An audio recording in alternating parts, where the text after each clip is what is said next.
Hello, in this tutorial we are going to look at multiple inheritance.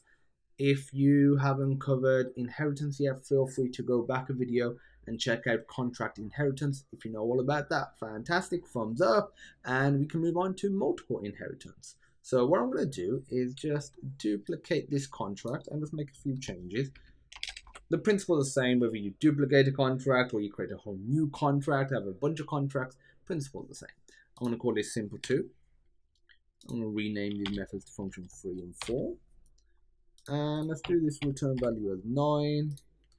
And for this, we'll, instead of doing value times by value, we'll just inverse it. So value times by, or if we've got unsigned in, can't, have a negative in there. So we'll just double it. So what we can do is inherit from multiple contracts. So we could do comma simple2, and if I go here,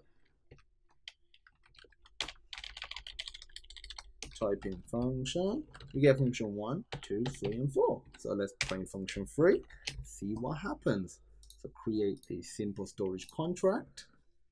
As you can see, we got all of them. Function 1, function 3, gets the correct value.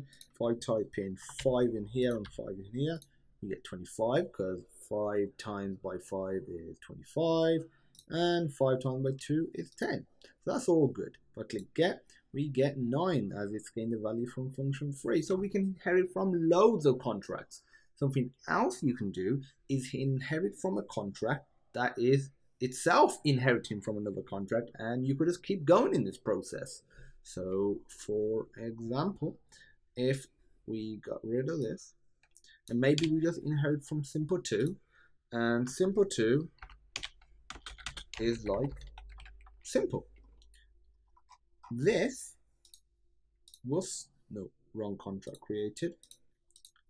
Create. This will still work the exact same way, because even though simple storage is only inheriting from the simple2 contract, simple2 is inheriting from simple. So that's it really for multiple inheritance. As you can imagine, you could really go crazy with this stuff. There's one thing I want to mention is that if we were to put, let's say, comma simple here, this will throw an error. It's to do with linearization. So this is, it sort of sounds confusing. Linearization of inheritance graph impossible, etc., etc.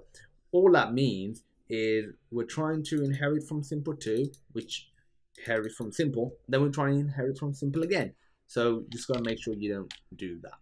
So that's it for multiple inheritance. If you have any questions, feel free to reach out.